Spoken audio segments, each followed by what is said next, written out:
ఈరోజు మీ యొక్క కృషి వల్ల నెల్లూరు జిల్లాకి 2 మంత్రులు గాని ఇవ్వడం జరిగింది. శాఖలు ఈరోజు తెలుస్తాయి. ఒకటి పొంగూరు నారాయణ గారు, ఇంకోటి ఆనం రామనారాయణ రెడ్డి గారు.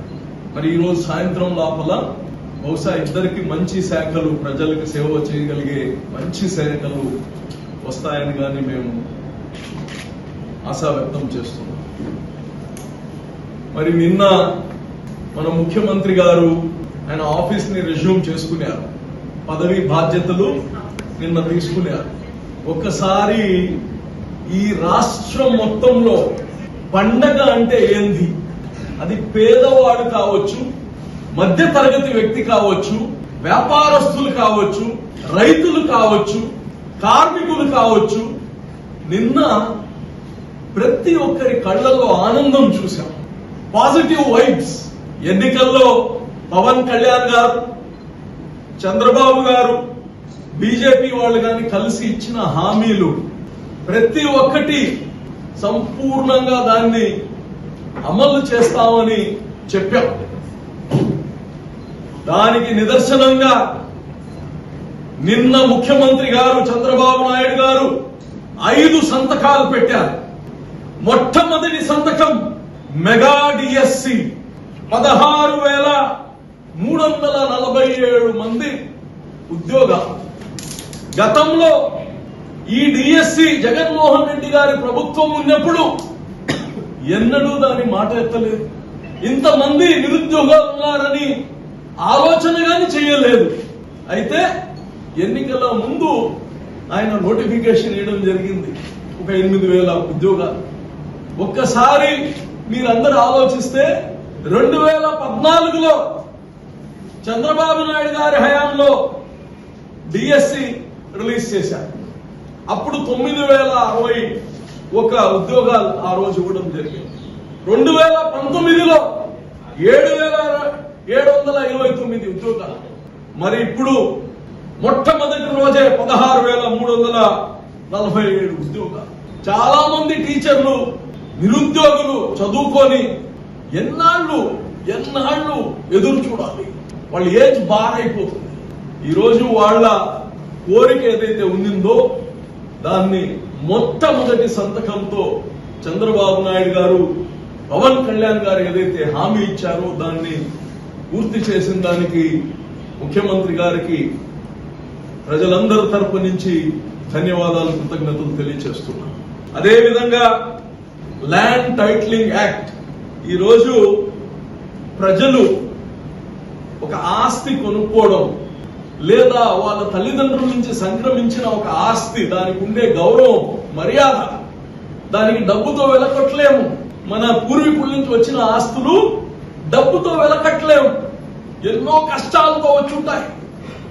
ఆ ఆస్తులకి రక్షణ లేకుండా ఉండే చట్టాన్ని తీసుకొని వచ్చారు జగన్మోహన్ రెడ్డి గారు.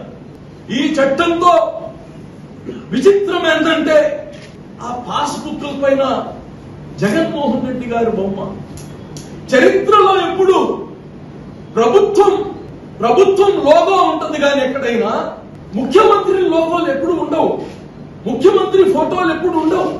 ఇది చాదస్తం ఎక్కువైపోయి చేసే పనులు.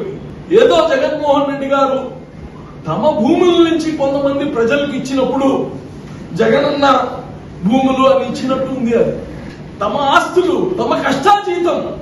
దానికి ఏమైనా డిస్ప్యూట్ ఏమైనా వస్తే వాళ్ళ సొంత మనుషులు ఇక్కడ దానికి వేసుకున్నారు అధికారులుగా.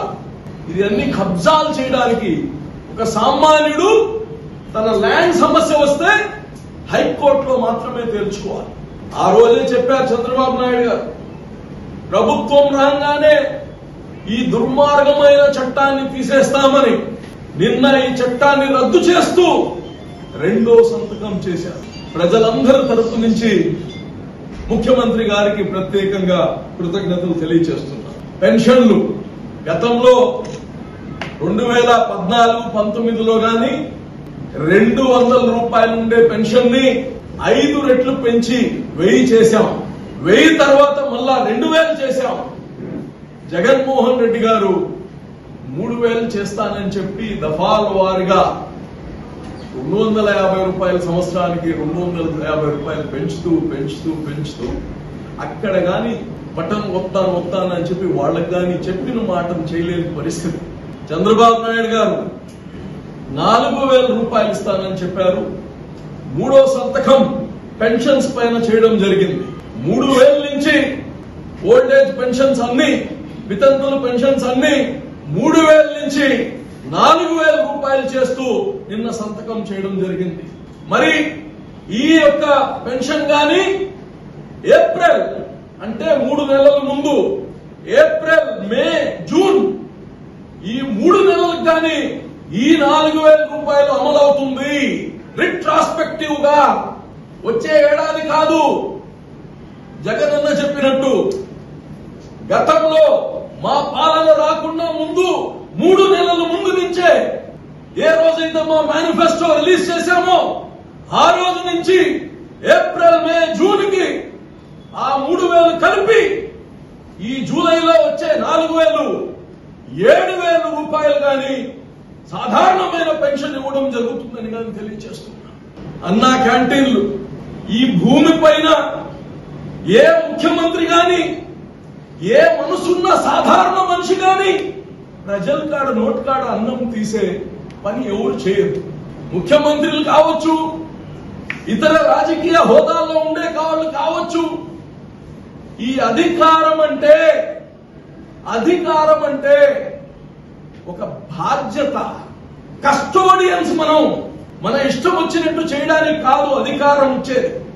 ప్రజల ఆస్తికి, ప్రజల యొక్క సంక్షేమానికి, ప్రజల యొక్క అభ్యున్నతికి ఏదో వీళ్ళ ఇంట్లో డబ్బులు ఇచ్చినట్టు, సాక్షి డబ్బులు ఇచ్చినట్టు, భారతీయ సిమెంట్ డబ్బులు ఇచ్చినట్టు నేను ఈ రోజు నుంచి ఇయ్యలేను అన్నా క్యాంటీన్ ఆపేస్తున్నా. నేను అడుగుతున్నాను, పక్క రాష్ట్రాల్లో తమిళనాడులో అమ్మా క్యాంటీన్ నడుపుతా ఉన్నారు. ప్రభుత్వాలు మారినా పేరు కానీ మార్చకుండా